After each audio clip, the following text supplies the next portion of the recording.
Hello friend, स्वागत है आपका अपने चैनल आज क्लास में। आज की इस वीडियो में कक्षा 10वीं के लिए विज्ञान का एक मॉडल पेपर सॉल्व करेंगे।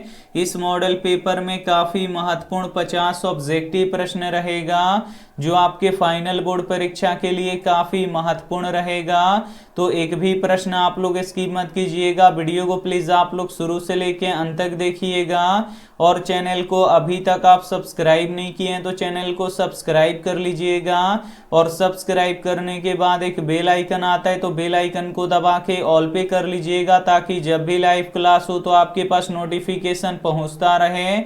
और अभी सुबह 6 बजे हमारे वेबसाइट पे हिंदी का लाइव टेस्ट होगा तो आप लोग हिंदी का टेस्ट जरूर दीजिएगा। तो आइए शुरू करते हैं पहले नंबर प्रश्न से। तो पहला नंबर प्रश्न है कि किस उपकरण में धन और ऋण आवेश का चिन्ह नहीं होता है। ए ऑप्शन है एमीटर में, बी ऑप्शन है वोल्ट मीटर में, सी ऑप्शन है कुंडली में, डी ऑप्शन है विद्युत सेल में। तो यहाँ पे आपको बताना है कि किस उपकरण में धन और ऋण आवेश का चिन्ह नहीं होता है। तो कुंडली में नहीं होता है, इसे आपको याद रखना है। यहाँ पे सी वाला ऑप्शन बिल्कुल ही सही हो जाएगा। और विद्युत धारा को किससे मापा जाता है? तो एमीटर से मापा जाता है, इसे आपको याद रखना है। और विभवांतर को किससे मापा जाता है? तो वोल्ट मीटर से मापा जाता है, तो ये भी साथ में आपको याद रखना है। आइए देखते हैं अगला प्रश्न दो नंबर प्रश्न है कि जीव द्रव्यमान ऊर्जा स्रोत का उदाहरण निम्न में से कौन नहीं है। ए ऑप्शन है पेट्रोलियम, बी ऑप्शन है कोयला, सी ऑप्शन है बायोगैस, डी ऑप्शन है नाभिकीय ऊर्जा। तो यहाँ पे आपको बताना है कि जीव द्रव्यमान ऊर्जा स्रोत का उदाहरण निम्न में से कौन सा नहीं है। तो नाभिकीय ऊर्जा नहीं है, इसे आपको याद रखना है। यहाँ पे डी वाला ऑप्शन बिल्कुल ही सही हो जाएगा। आइए देखते हैं अगला प्रश्न तीन नंबर प्रश्न है कि यूरो 2 का संबंध किससे है। ए ऑप्शन है वायु प्रदूषण से, बी ऑप्शन है जल प्रदूषण से, सी ऑप्शन है मृदा प्रदूषण से, डी ऑप्शन है इनमें से कोई नहीं। तो यहाँ पे आपको बताना है कि यूरो 2 का संबंध किससे है। तो यूरो 2 का संबंध वायु प्रदूषण से है, इसे आपको याद रखना है। यहाँ पे ए वाला ऑप्शन बिल्कुल ही सही हो जाएगा। आइए देखते हैं अगला प्रश्न चार नंबर प्रश्न है कि स्पेक्ट्रम प्राप्त करने के लिए किसका उपयोग किया जाता है। ए ऑप्शन है कांच की सिल्ली का, बी ऑप्शन है अवतल दर्पण का, सी ऑप्शन है उत्तल दर्पण का, डी ऑप्शन है प्रिज्म का। तो यहाँ पे आपको बताना है कि स्पेक्ट्रम प्राप्त करने के लिए किसका उपयोग किया जाता है। तो प्रिज्म का किया जाता है, इसे आपको याद रखना है। यहाँ पे डी वाला ऑप्शन बिल्कुल ही सही हो जाएगा। और प्रिज्म 5 सतहों से घिरा होता है, इसे आपको याद रखना है। और प्रिज्म का अपवर्तन कोण 60 डिग्री का होता है, तो ये भी साथ में आपको याद रखना है। आइए देखते हैं अगला प्रश्न 5 नंबर प्रश्न है कि नीला थोथा का रासायनिक सूत्र क्या होता है। यहाँ पे आपको बताना है कि नीला थोथा का रासायनिक सूत्र क्या होता है। तो CuSO4 × 5H2O होता है, इसे आपको याद रखना है। काफी महत्वपूर्ण प्रश्न है। यहाँ पे बी वाला ऑप्शन बिल्कुल ही सही हो जाएगा। विज्ञान के इस मॉडल पेपर में काफी महत्वपूर्ण 50 ऑब्जेक्टिव प्रश्न हम आपको बताएंगे। और ये जो 50 ऑब्जेक्टिव प्रश्न है ये आपके फाइनल बोर्ड परीक्षा के लिए काफी महत्वपूर्ण है। तो एक भी प्रश्न आप लोग स्किप मत कीजिएगा। वीडियो को प्लीज आप लोग शुरू से लेके अंत तक देखिएगा।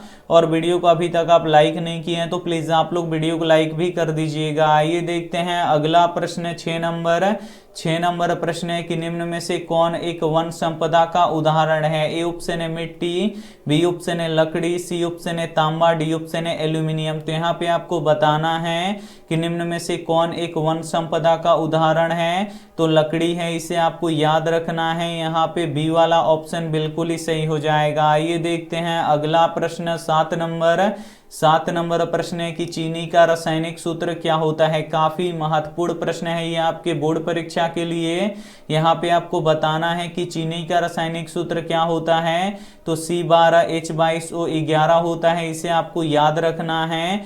यहाँ पे बी वाला ऑप्शन बिल्कुल ही सही हो जाएगा। और ग्लूकोज का रासायनिक सूत्र क्या होता है। तो C6H12O6 होता है, तो ये भी साथ में आपको याद रखना है। आइए देखते हैं अगला प्रश्न 8 नंबर प्रश्न है कि स्वपोषी पोषण के लिए क्या आवश्यक है। ए ऑप्शन है क्लोरोफिल, बी ऑप्शन है सूर्य का प्रकाश, सी ऑप्शन है CO2 यानी कार्बन डाइऑक्साइड, डी ऑप्शन है इनमें से सभी। तो स्वपोषी पोषण किसमें होता है, तो हरे पेड़ पौधे में होता है। और स्वपोषी पोषण के लिए क्लोरोफिल की आवश्यकता पड़ता है, सूर्य के प्रकाश का भी जरूरत पड़ता है और कार्बन डाइऑक्साइड का भी आवश्यकता पड़ता है, यानी इनमें से सभी का आवश्यकता पड़ता है। तो यहाँ पे डी वाला ऑप्शन बिल्कुल ही सही हो जाएगा। आइए देखते हैं अगला प्रश्न 9 नंबर प्रश्न है कि परिपथ में धारा का मान किससे मापा जाता है। ए ऑप्शन है वोल्ट मीटर से, बी ऑप्शन है एमीटर से, सी ऑप्शन है ओम से, डी ऑप्शन है इनमें से कोई नहीं। तो यहाँ पे आपको बताना है कि परिपथ में धारा का मान किससे मापा जाता है, तो एमीटर से मापा जाता है और एमीटर को आमीटर भी बोला जाता है। यहाँ पे बी वाला ऑप्शन बिल्कुल ही सही हो जाएगा। और विभवांतर को वोल्ट मीटर से मापा जाता है, इसे आपको याद रखना है। और प्रतिरोध का ऐसा ही मात्रक क्या होता है, तो ओम होता है। तो ये भी साथ में आपको याद रखना है। आइए देखते हैं अगला प्रश्न 10 नंबर प्रश्न है कि निम्न में से कौन जैविक प्रक्रम द्वारा अपघटित होने वाला पदार्थ नहीं है। ए ऑप्शन है पॉलीथीन, बी ऑप्शन है रबड़, सी ऑप्शन है प्लास्टिक की बोतलें, डी ऑप्शन है ये सभी। तो यहाँ पे आपको बताना है कि निम्न में से कौन जैविक प्रक्रम द्वारा अपघटित होने वाला पदार्थ नहीं है। तो पॉलीथीन भी नहीं है, रबड़ भी नहीं है, प्लास्टिक की बोतलें भी नहीं है, ये कोई भी नहीं अपघटित होगा, यानी इनमें से सभी नहीं होगा। तो यहाँ पे डी वाला ऑप्शन बिल्कुल ही सही हो जाएगा। आइए देखते हैं अगला प्रश्न 11 नंबर प्रश्न है कि पौधों में जल का परिवहन कौन करता है। ए ऑप्शन है जाइलम, बी ऑप्शन है फ्लोएम, सी ऑप्शन है दोनों, डी ऑप्शन है इनमें से कोई नहीं। तो यहाँ पे आपको बताना है कि पौधों में जल का परिवहन कौन करता है। तो पौधों में जल का परिवहन जाइलम करता है, इसे आपको याद रखना है। यहाँ पे ए वाला ऑप्शन बिल्कुल ही सही हो जाएगा। और खाद्य पदार्थों का परिवहन कौन करता है, तो फ्लोएम करता है। तो ये भी साथ में आपको याद रखना है। आइए देखते हैं अगला प्रश्न 12 नंबर प्रश्न है कि प्रतिरोध का ऐसा ही मात्रक क्या होता है। ए ऑप्शन है जूल, बी ऑप्शन है वोल्ट, सी ऑप्शन है ओम, डी ऑप्शन है एम्पियर। तो यहाँ पे आपको बताना है कि प्रतिरोध का ऐसा ही मात्रक क्या होता है। तो प्रतिरोध का ऐसा ही मात्रक ओम होता है, इसे आपको याद रखना है। यहाँ पे सी वाला ऑप्शन बिल्कुल ही सही हो जाएगा। और विद्युत धारा का ऐसा ही मात्रक क्या होता है, तो एम्पियर होता है। तो ये भी साथ में आपको याद रखना है। आइए देखते हैं अगला प्रश्न 13 नंबर प्रश्न है कि मधुमक्खी के डंक में कौन सा अम्ल पाया जाता है। ए ऑप्शन है एसिटिक अम्ल, बी ऑप्शन है सिट्रिक अम्ल, सी ऑप्शन मेथेनोइक अम्ल, डी ऑप्शन है लैक्टिक अम्ल। तो यहाँ पे आपको बताना है कि मधुमक्खी के डंक में कौन सा अम्ल पाया जाता है। तो मेथेनोइक अम्ल पाया जाता है, इसे आपको याद रखना है। यहाँ पे सी वाला ऑप्शन बिल्कुल ही सही हो जाएगा। और दूध और दही में कौन सा अम्ल पाया जाता है, तो लैक्टिक अम्ल पाया जाता है। तो ये भी साथ में आपको याद रखना है। आइए देखते हैं अगला प्रश्न 14 नंबर प्रश्न है कि विद्युत बल्ब में कौन सी गैस भरी जाती है। ए ऑप्शन है निष्क्रिय गैस, बी ऑप्शन है हाइड्रोजन गैस, सी ऑप्शन है ऑक्सीजन गैस, डी ऑप्शन है इनमें से कोई नहीं। तो यहाँ पे आपको बताना है कि विद्युत बल्ब में कौन सी गैस भरी जाती है। तो विद्युत बल्ब में निष्क्रिय गैस भरी जाती है, इसे आपको याद रखना है। यहाँ पे ए वाला ऑप्शन बिल्कुल ही सही हो जाएगा। और विद्युत बल्ब का जो ये फिलामेंट होता है, ये किसका बना होता है, तो ये टंगस्टन का बना होता है। तो ये भी साथ में आपको याद रखना है। आइए देखते हैं अगला प्रश्न 15 नंबर प्रश्न है कि मनुष्य की शरीर की सबसे बड़ी ग्रंथि कौन सी है। ए ऑप्शन है लीवर, बी ऑप्शन है अग्न्याशय, सी ऑप्शन है अंडाशय, डी ऑप्शन है हृदय। तो यहाँ पे आपको बताना है कि मनुष्य के शरीर की सबसे बड़ी ग्रंथि कौन सी है। तो लीवर है, इसे आपको याद रखना है। यहाँ पे ए वाला ऑप्शन बिल्कुल ही सही हो जाएगा। और स्त्रियों में अंडाशय की संख्या कितनी होती है, तो 2 होती है, इसे आपको याद रखना है। और मानव हृदय में कितने कोष्ठ होते हैं, तो 4 कोष्ठ होते हैं। तो इसे भी साथ में आपको याद रखना है। विज्ञान के इस मॉडल पेपर में काफी महत्वपूर्ण 50 ऑब्जेक्टिव प्रश्न हम आपको बताएंगे। तो एक भी प्रश्न आप लोग स्किप मत कीजिएगा। वीडियो को प्लीज आप लोग शुरू से लेके अंत तक देखिएगा। और वीडियो को अभी तक आप लाइक नहीं किए हैं तो प्लीज आप लोग वीडियो को लाइक भी कर दीजिएगा। ये देखते हैं अगला प्रश्न 16 नंबर प्रश्न है कि अपवर्तन के कितने नियम हैं। ए ऑप्शन है 2, बी ऑप्शन है 3, सी ऑप्शन है 5, डी ऑप्शन है 4। तो यहाँ पे आपको बताना है कि अपवर्तन के कितने नियम हैं।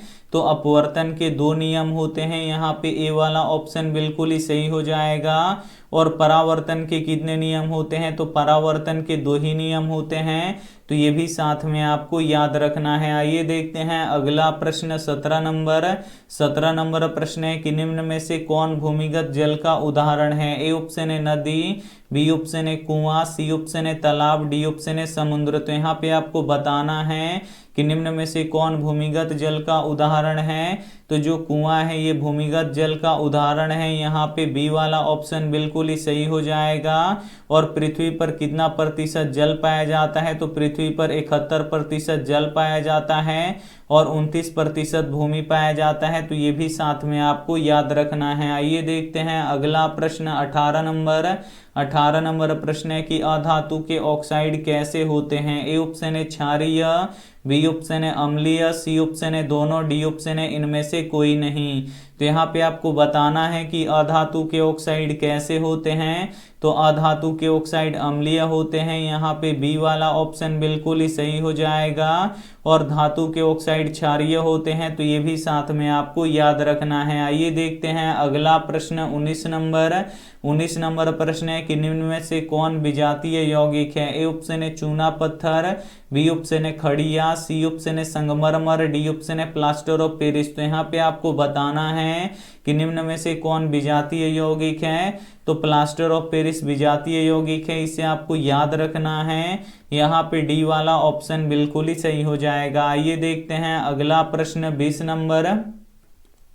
20 नंबर प्रश्न है कि रक्त क्या है। ए ऑप्शन है जल संयोजी ऊतक, बी ऑप्शन है तरल संयोजी ऊतक, सी ऑप्शन है रक्त संयोजी ऊतक, डी ऑप्शन है इनमें से कोई नहीं। तो यहाँ पे आपको बताना है कि रक्त क्या है। तो रक्त एक तरल संयोजी ऊतक है, इसे आपको याद रखना है। यहाँ पे बी वाला ऑप्शन बिल्कुल ही सही हो जाएगा। और रक्त का पीएच मान कितना होता है, तो 7.4 होता है, इसे आपको याद रखना है। और लाल रक्त का जीवन काल कितना होता है, तो 120 दिन का होता है। तो ये भी साथ में आपको याद रखना है। आइए देखते हैं अगला प्रश्न 21 नंबर। 21 नंबर प्रश्न है कि डॉक्टरी क्षेत्रों में कौन सा दर्पण का प्रयोग किया जाता है। ए ऑप्शन है उत्तल लेंस का, बी ऑप्शन है अवतल दर्पण का, सी ऑप्शन है उत्तल दर्पण का, डी ऑप्शन है समतल दर्पण का। तो यहाँ पे आपको बताना है कि डॉक्टरी क्षेत्रों में कौन सा दर्पण का प्रयोग किया जाता है। तो अवतल दर्पण का उपयोग किया जाता है। यहाँ पे बी वाला ऑप्शन बिल्कुल ही सही हो जाएगा। और दाढ़ी बनाने में किस दर्पण का प्रयोग किया जाता है, तो अवतल दर्पण का प्रयोग किया जाता है, इसे आपको याद रखना है। और मोटर गाड़ी के साइड मिरर में किस दर्पण का उपयोग किया जाता है, तो उत्तल दर्पण का प्रयोग किया जाता है। तो ये भी साथ में आपको याद रखना है। आइए देखते हैं अगला प्रश्न 22 नंबर। 22 नंबर प्रश्न है कि आधुनिक आवर्त सारणी किसने बनाया। ए ऑप्शन है मोसले ने, बी ऑप्शन है मेंडल ने, सी ऑप्शन है न्यूलैंड्स ने, डी ऑप्शन है इनमें से कोई नहीं। तो यहाँ पे आपको बताना है कि आधुनिक आवर्त सारणी किसने बनाया, तो मोसले ने बनाया, इसे आपको याद रखना है। यहाँ पे ए वाला ऑप्शन बिल्कुल ही सही हो जाएगा। और सबसे पहले आवर्त सारणी किसने बनाया, तो मेंडलीफ ने बनाया। तो ये भी साथ में आपको याद रखना है। आइए देखते हैं अगला प्रश्न 23 नंबर। 23 नंबर प्रश्न है कि वोल्ट मीटर को विद्युत परिपथ में किस क्रम में जोड़ा जाता है। ए ऑप्शन है श्रेणी क्रम में, बी ऑप्शन है समानांतर क्रम में, सी ऑप्शन है दोनों में, डी ऑप्शन है इनमें से कोई नहीं। तो यहाँ पे आपको बताना है कि वोल्ट मीटर को विद्युत परिपथ में किस क्रम में जोड़ा जाता है। तो किस क्रम में जोड़ा जाता है वोल्ट मीटर को, तो समानांतर क्रम में जोड़ा जाता है, इसे आपको याद रखना है। यहाँ पे बी वाला ऑप्शन बिल्कुल ही सही हो जाएगा। और ए मीटर को श्रेणी क्रम में जोड़ा जाता है। तो ये भी साथ में आपको याद रखना है। आइए देखते हैं अगला प्रश्न 24 नंबर। 24 नंबर प्रश्न है कि केंचुआ किस अंग से श्वसन करता है। ए ऑप्शन है गिल्स से, बी ऑप्शन है फेफड़ा से, सी ऑप्शन है त्वचा से, डी ऑप्शन है नाक से। तो यहाँ पे आपको बताना है कि केंचुआ किस अंग से श्वसन करता है, तो त्वचा से करता है, इसे आपको याद रखना है। यहाँ पे सी वाला ऑप्शन बिल्कुल ही सही हो जाएगा। और जो केंचुआ होता है ये उभयलिंगी जंतु होता है, तो ये भी साथ में आपको याद रखना है। आइए देखते हैं अगला प्रश्न 25 नंबर। 25 नंबर प्रश्न है कि निम्न में से कौन ऊष्मा का कुचालक है। ए ऑप्शन है लेड, बी ऑप्शन है सोना, सी ऑप्शन है चांदी, डी ऑप्शन है लोहा। तो यहाँ पे आपको बताना है कि निम्न में से कौन ऊष्मा का कुचालक है। तो लेड ऊष्मा का कुचालक है, इसे आपको याद रखना है। यहाँ पे ए वाला ऑप्शन बिल्कुल ही सही हो जाएगा। और ऊष्मा का सर्वोत्तम चालक कौन सा होता है, तो चांदी होता है। तो ये भी साथ में आपको याद रखना है। आइए देखते हैं अगला प्रश्न 26 नंबर। 26 नंबर प्रश्न है कि घेंगा रोग किसकी कमी से होता है। ए ऑप्शन है चीनी की कमी से, बी ऑप्शन है आयोडीन की कमी से, सी ऑप्शन है रक्त की कमी से, डी ऑप्शन है मोटापा से। तो यहाँ पे आपको बताना है कि घेंगा रोग किसकी कमी से होता है। तो जो घेंगा रोग होता है ये आयोडीन की कमी से होता है, इसे आपको याद रखना है। यहाँ पे बी वाला ऑप्शन बिल्कुल ही सही हो जाएगा। आइए देखते हैं अगला प्रश्न 27 नंबर। 27 नंबर प्रश्न है कि सोने की शुद्धता की माप किसमें की जाती है। ए ऑप्शन है मीटर में, बी ऑप्शन है फुट में, सी ऑप्शन है कैरेट में, डी ऑप्शन है हर्ट्ज में। तो यहाँ पे आपको बताना है कि सोने की शुद्धता की माप किसमें की जाती है। तो कैरेट में की जाती है। यहाँ पे सी वाला ऑप्शन बिल्कुल ही सही हो जाएगा। और जो शुद्ध सोना होता है ये मुलायम होता है, इसे आपको याद रखना है। और शुद्ध सोना 24 कैरेट का होता है, तो ये भी साथ में आपको याद रखना है। आइए देखते हैं अगला प्रश्न 28 नंबर। 28 नंबर प्रश्न है कि निम्न में से प्राकृतिक संसाधन नहीं है। ए ऑप्शन है वायु, बी ऑप्शन है मृदा, सी ऑप्शन है जल, डी ऑप्शन है जीवधारी। तो इसमें से आपको बताना है कि कौन प्राकृतिक संसाधन नहीं है। तो जीवधारी नहीं है, इसे आपको याद रखना है। यहाँ पे डी वाला ऑप्शन बिल्कुल ही सही हो जाएगा। ये देखते हैं अगला प्रश्न 29 नंबर। 29 नंबर प्रश्न है कि बिजली की घंटी किस सिद्धांत पे कार्य करता है। ए ऑप्शन है ऊष्मीय प्रभाव पे, बी ऑप्शन है चुंबकीय प्रभाव पे, सी ऑप्शन है दोनों पे, डी ऑप्शन है इनमें से कोई नहीं। तो यहाँ पे आपको बताना है कि बिजली की घंटी किस सिद्धांत पे कार्य करता है। तो बिजली की घंटी है ये चुंबकीय प्रभाव के सिद्धांत पे कार्य करता है। यहाँ पे बी वाला ऑप्शन बिल्कुल ही सही हो जाएगा। और जो विद्युत फ्यूज होता है ये विद्युत धारा के ऊष्मीय प्रभाव पे कार्य करता है। तो ये भी साथ में आपको याद रखना है। आइए देखते हैं अगला प्रश्न 30 नंबर। 30 नंबर प्रश्न है कि कुटपाद किस में पाया जाता है। ए ऑप्शन है पैरामीशियम में, बी ऑप्शन है यूग्लिना में, सी ऑप्शन है अमीबा में, डी ऑप्शन है इनमें से कोई नहीं। तो यहाँ पे आपको बताना है कि कुटपाद किस में पाया जाता है। तो जो कुटपाद होता है ये अमीबा में पाया जाता है, इसे आपको याद रखना है। यहाँ पे सी वाला ऑप्शन बिल्कुल ही सही हो जाएगा। और अमीबा में द्विखंडन होता है, तो ये भी साथ में आपको याद रखना है। आइए देखते हैं अगला प्रश्न 31 नंबर। 31 नंबर प्रश्न है कि सरलतम हाइड्रोकार्बन निम्न में से कौन है। ए ऑप्शन है मीथेन, बी ऑप्शन है इथेन, सी ऑप्शन है प्रोपेन, डी ऑप्शन है ब्यूटेन। तो यहाँ पे आपको बताना है कि सरलतम हाइड्रोकार्बन निम्न में से कौन है। तो मीथेन है, इसे आपको याद रखना है। यहाँ पे ए वाला ऑप्शन बिल्कुल ही सही हो जाएगा। और मीथेन का यहाँ पे संरचना सूत्र क्या होता है, तो CH4 होता है। तो ये भी साथ में आपको याद रखना है। आइए देखते हैं अगला प्रश्न 32 नंबर। 32 नंबर प्रश्न है कि शुक्राणु कहाँ बनता है। ए ऑप्शन है वृषण में, बी ऑप्शन है वृक्क में, सी ऑप्शन है मूत्राशय में, डी ऑप्शन है अंडाशय में। तो यहाँ पे आपको बताना है कि शुक्राणु कहाँ बनता है। तो शुक्राणु वृषण में बनता है, इसे आपको याद रखना है। यहाँ पे ए वाला ऑप्शन बिल्कुल ही सही हो जाएगा। ये देखते हैं अगला प्रश्न 33 नंबर। 33 नंबर प्रश्न है कि बैटरी से किस प्रकार की धारा प्राप्त होती है। ए ऑप्शन है दिष्ट धारा, बी ऑप्शन है प्रत्यावर्ती धारा, सी ऑप्शन है दोनों, डी ऑप्शन है इनमें से कोई नहीं। तो यहाँ पे आपको बताना है कि बैटरी से किस प्रकार की धारा प्राप्त होती है। तो दिष्ट धारा यानी डीसी करंट प्राप्त होता है। यहाँ पे ए वाला ऑप्शन बिल्कुल ही सही हो जाएगा। ये देखते हैं अगला प्रश्न 34 नंबर। 34 नंबर प्रश्न है कि तिलचट्टा किस अंग से श्वसन करता है। ए ऑप्शन है फेफड़ा से, बी ऑप्शन है त्वचा से, सी ऑप्शन है गिल्स से, डी ऑप्शन है इनमें से कोई नहीं। तो यहाँ पे आपको बताना है कि तिलचट्टा किस अंग से श्वसन करता है। तो जो तिलचट्टा होता है ये त्वचा से श्वसन करता है, इसे आपको याद रखना है। यहाँ पे बी वाला ऑप्शन बिल्कुल ही सही हो जाएगा। ये देखते हैं अगला प्रश्न 35 नंबर। 35 नंबर प्रश्न है कि शुद्ध जल का पीएच मान कितना होता है। ए ऑप्शन है 7, बी ऑप्शन है 6, सी ऑप्शन है 8, डी ऑप्शन है 9। तो यहाँ पे आपको बताना है कि कि शुद्ध जल का पीएच मान कितना होता है, तो 7 होता है। इसे आपको याद रखना है। यहाँ पे ए वाला ऑप्शन बिल्कुल ही सही हो जाएगा। और जो शुद्ध जल होता है ये उदासीन होता है, तो ये भी साथ में आपको याद रखना है। आइए देखते हैं अगला प्रश्न 36 नंबर। 36 नंबर प्रश्न है कि मीथेन में कितने सहसंयोजक बंधन होता है। यहाँ पे आपको बताना है कि मीथेन में कितने सहसंयोजक बंधन होता है। तो जो मीथेन होता है इसमें 4 सहसंयोजक बंधन होता है, इसे आपको याद रखना है। यहाँ पे ए वाला ऑप्शन बिल्कुल ही सही हो जाएगा। आइए देखते हैं अगला प्रश्न 37 नंबर। 37 नंबर प्रश्न है कि पारे का अयस्क निम्न में से कौन सा है। ए ऑप्शन है हेमेटाइट, बी ऑप्शन है मिग्नाइट, सी ऑप्शन है सीनेबार, डी ऑप्शन है बॉक्साइट। तो यहाँ पे आपको बताना है कि पारे का अयस्क निम्न में से कौन सा है, तो सीनेबार है, इसे आपको याद रखना है। यहाँ पे सी वाला ऑप्शन बिल्कुल ही सही हो जाएगा। और एल्यूमिनियम का अयस्क कौन सा होता है, तो बॉक्साइड होता है, इसे आपको याद रखना है। और लोहा का अयस्क कौन सा होता है, तो हेमेटाइट होता है, तो ये भी साथ में आपको याद रखना है। आइए देखते हैं अगला प्रश्न 38 नंबर। 38 नंबर प्रश्न है कि मनुष्य का वृक्क कौन सा कार्य करता है। ए ऑप्शन है परिवहन का, बी ऑप्शन है श्वसन का, सी ऑप्शन है उत्सर्जन का, डी ऑप्शन है इनमें से कोई नहीं। तो यहाँ पे आपको बताना है कि मनुष्य का वृक्क कौन सा कार्य करता है।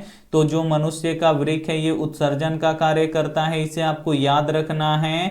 यहाँ पे सी वाला ऑप्शन बिल्कुल ही सही हो जाएगा। ये देखते हैं अगला प्रश्न 39 नंबर।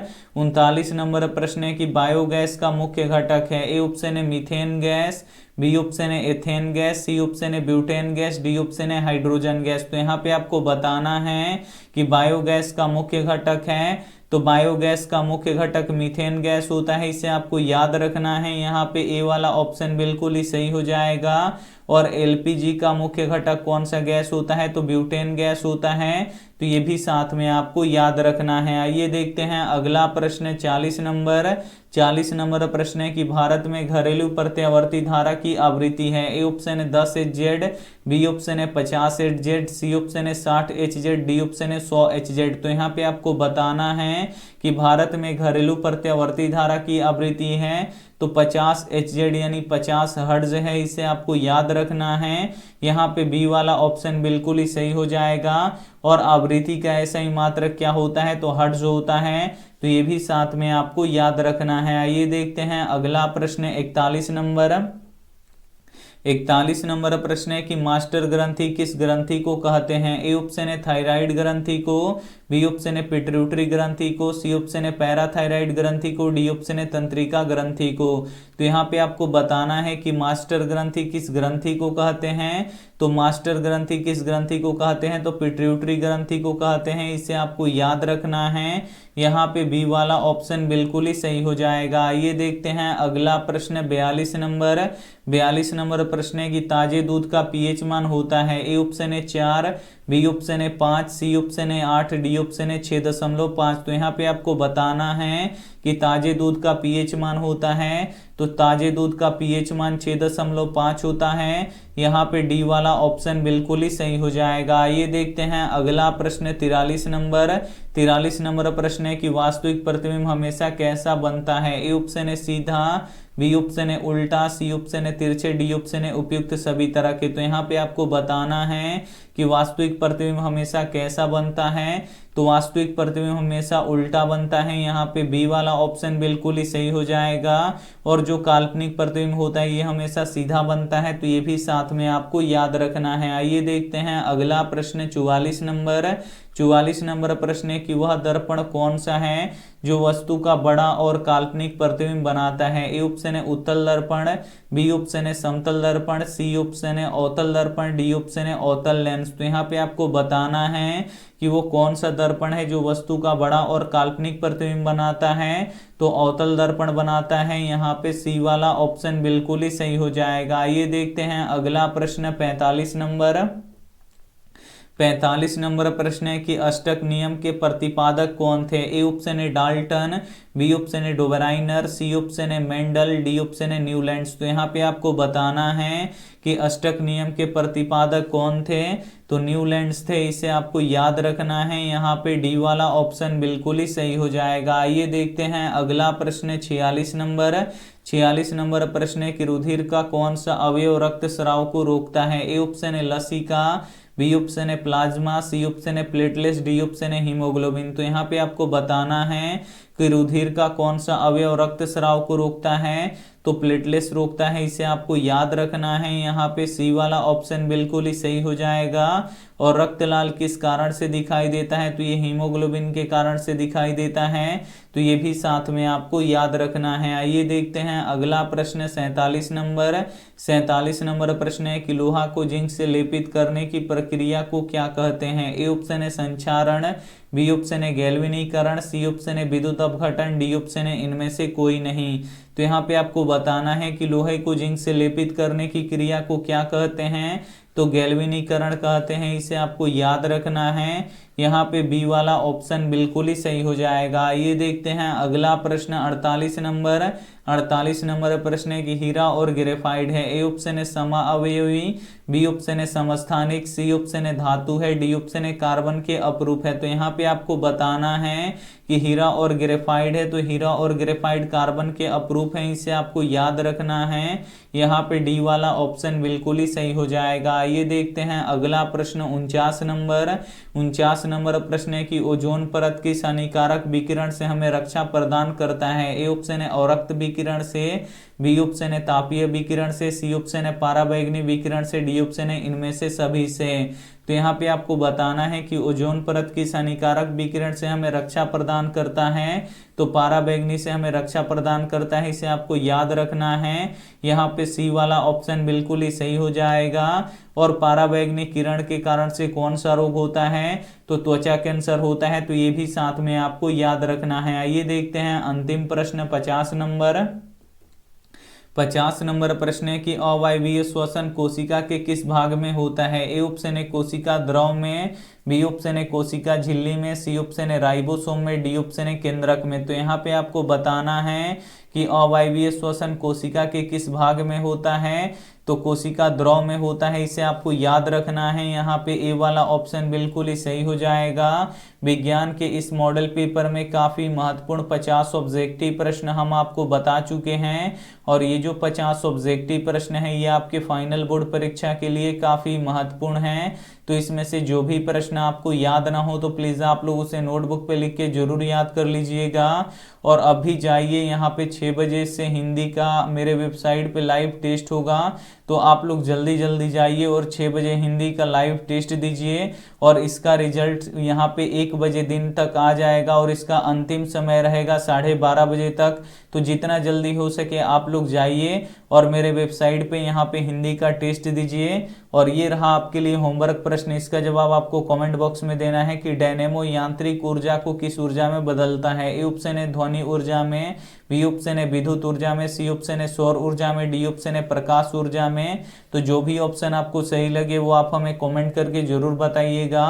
और वीडियो को लाइक नहीं किए तो प्लीज आप लोग वीडियो को लाइक कीजिएगा, अपने दोस्तों के पास इस वीडियो को जरूर शेयर कीजिएगा।